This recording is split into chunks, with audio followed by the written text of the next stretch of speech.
Hey guys, welcome back to another Meet Victoria with Caleb Shaw.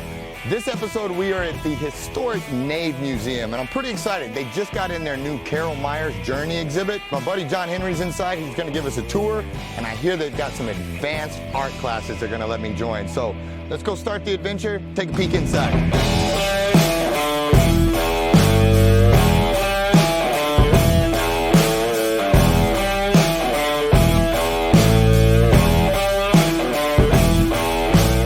When you think digital marketing, think Thrive Fuel. Websites, social media marketing, advertising, and much more. Thrive Fuel is professional digital marketing. Welcome to Meet Victoria, where we'll get to know the people, businesses, and heroes that make this community special. I'm Caleb Shaw, owner of Shaw Realty and your host. Now let's go meet Victoria.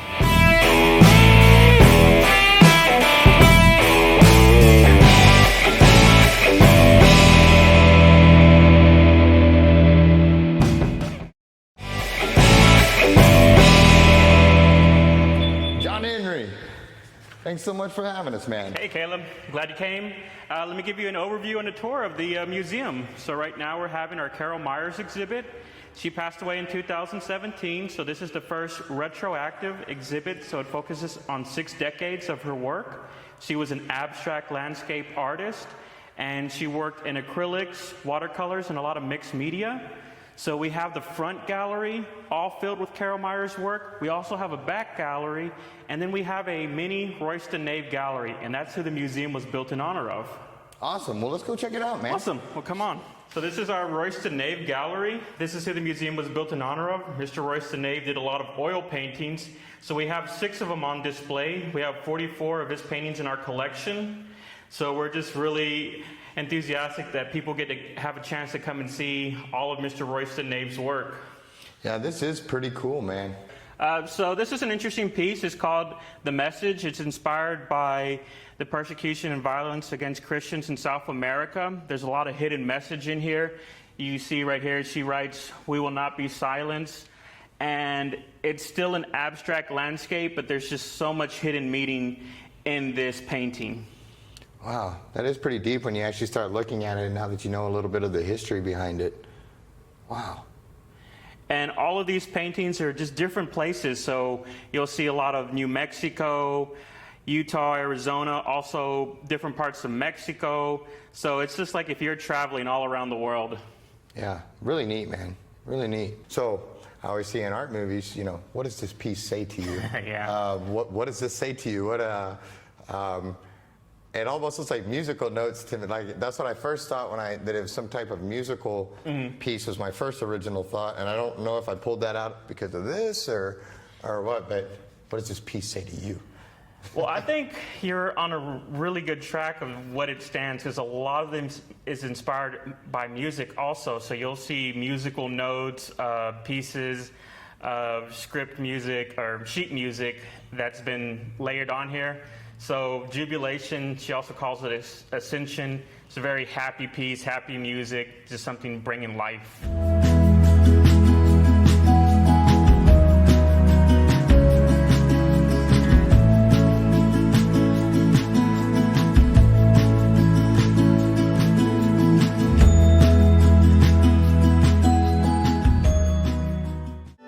At Furniture Warehouse Direct, we pride ourselves in offering the best quality of affordable furniture in the Crossroads area.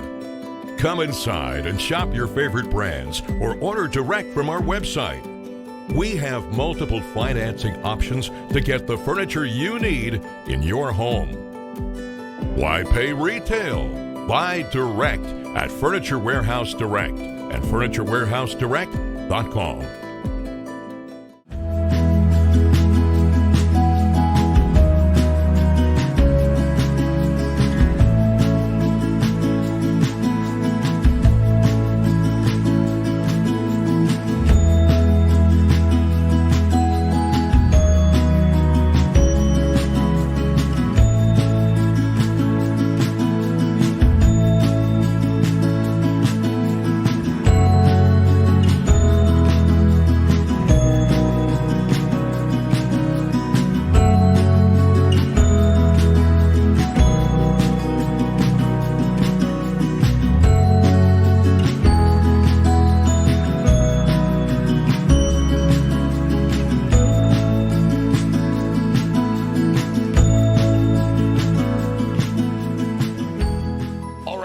we just wrapped the kids' art class, and that was a ton of fun, and I learned a lot.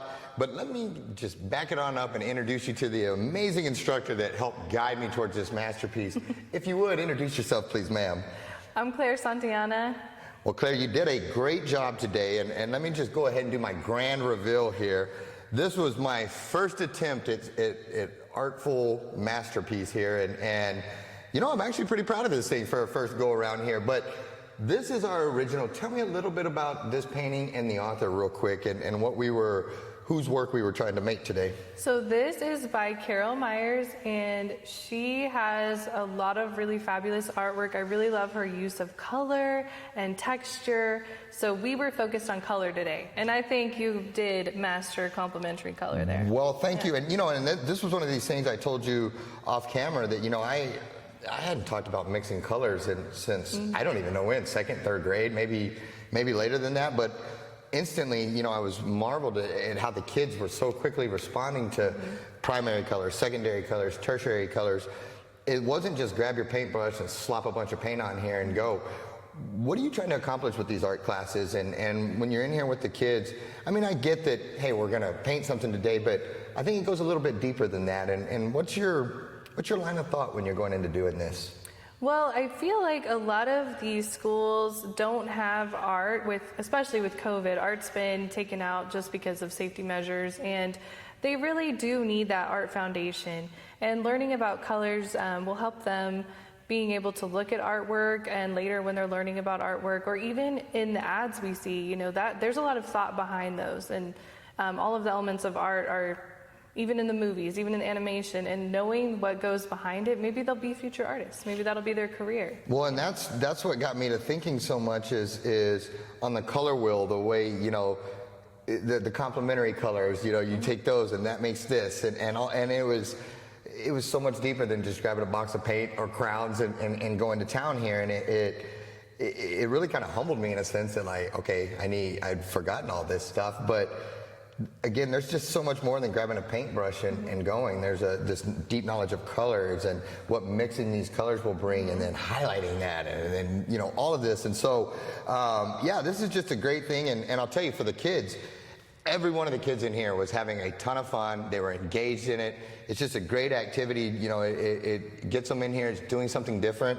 And I just think it's a ton of fun because they're learning in the process of having fun. And you were a great teacher. You did a phenomenal job with that. And really appreciate you letting me join in the class. And again, you know, I made this. I'm pretty proud of that. You know, I mean, I'm sure they're going to want to take that one down and put this one up when I leave, and I might let them, but it's probably going to go on my fridge, not going to lie. But thank you so much for your time. Thank you for letting me join in. And guys, like I said, get your kids up here, enroll them in these kids classes. They'll have a ton of fun.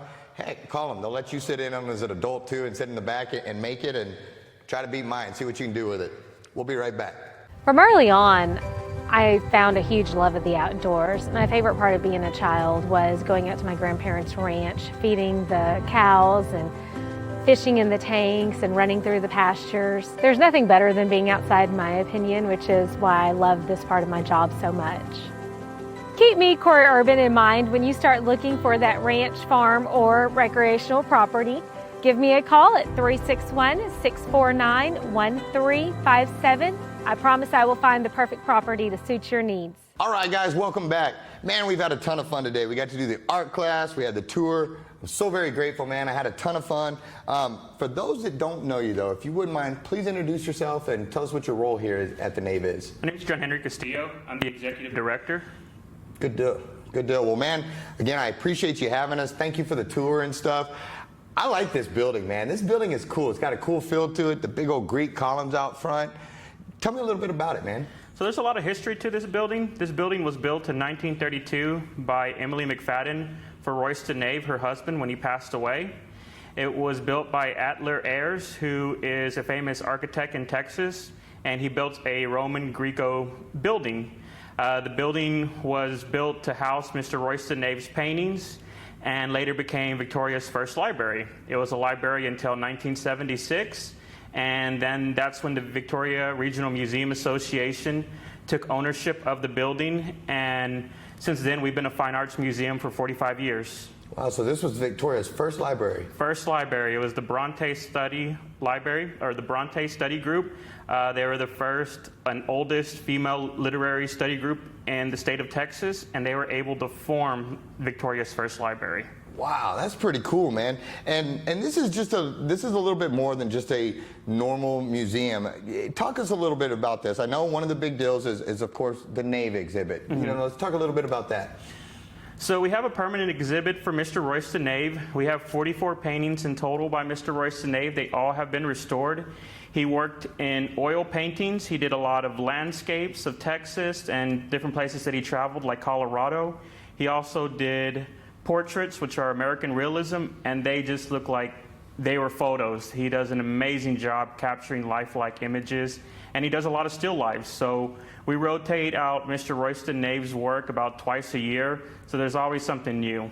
Gotcha. And one of the other things that you guys do that's really cool is you all have exhibits that rotate through here, and I think you told me about 5 exhibits per year? Yes, so we do 5 exhibits per year. It always changes. It's always visual art, so we have different style paintings, all different type of mediums. We also have sculptures, woodworking, we try to have a large variety of work, so it's something new every time you come in. And one of the things within that makes you guys even more unique and more special is you don't stop with just these exhibits coming through, these 5 exhibits per year. You guys actually have classes within that where you do these art classes, 4 to 5 art classes about the exhibit that comes in. And that's what we did today. Tell us a little bit about that. So these classes are really special since the children are able to come into the museum and see the artwork in person, and then they get to make their own work that's inspired by the current exhibit. And the classes are never the same. They always change mediums. Today we worked with acrylics. The following week we'll do watercolors. And we just always are trying to change it so you learn some new techniques, learn a little bit of art history, art lessons, and we just try to keep it enjoyable and fun. Well, and you guys did a great job on that because it was a whole lot more than just slapping down some paint on a picture. There was learning involved. There was skills being taught, and the learning of matching this color with this color or mixing these two makes this. And I thought it was so neat that you had the kids in this immersive environment where they're surrounded by the art, and then they actually get the thought process of what the artist did to make that, and then they get to try to emulate it, which I just thought was great. And I had a ton of fun doing it. I think the parents should just come in here and try to sit behind the kids and do it themselves because it was a ton of fun. What can we do? Well, first and foremost, how are you guys funded, and how do you survive here? And then furthermore, what can we do to back you to make sure that you guys know that the community is behind you and you continue to thrive? So the museum is a 501c nonprofit, so we run on generous donations of visitors. Also, we look for business sponsorships, so if someone wants to cover an exhibit, we allow that. We also have our membership, and membership is very important. The membership helps fund the operation here. It goes to the art classes, and you get a lot of benefits, so you're able to come on opening night, meet the artist, have some refreshments. And so, again, it just helps the museum. It helps us operate. It allows us to have our doors free and open to everybody. And that's a good point to wrap on. These tours are free. People can come up here. They don't have to pay a huge fee to get in. Donations are appreciated, I'm sure. But if you're driving by with the family and you happen to see this place and you got an extra 30 minutes, pull over and you can come right in, and they don't have to. This is free entry here. That's the most important thing. We just want people to come and enjoy the art, enjoy all the activities we have, and just be immersed in the art scene here in Victoria. Well, I felt very immersed today. I had a ton of fun. Thank you to you and your staff. Everybody was so passionate about what they did. Everybody was so kind, and it was a really fun day. And guys, I'll tell you, these are the type of treasures that we have in this town that we need to make sure we support. We need to make sure that we come to these classes and come to these exhibits, and if you don't, you start forgetting these things, and they survive off of our support. So Again, John Henry, thank you so much for having us in. Guys, come see the Nave Museum. Look them up online, support them, be a part of what they're doing. They're awesome in this community. And get your kids up here to these art classes, or you just sneak into the back and go to one of the art classes yourself. I promise you will have fun. It's awesome.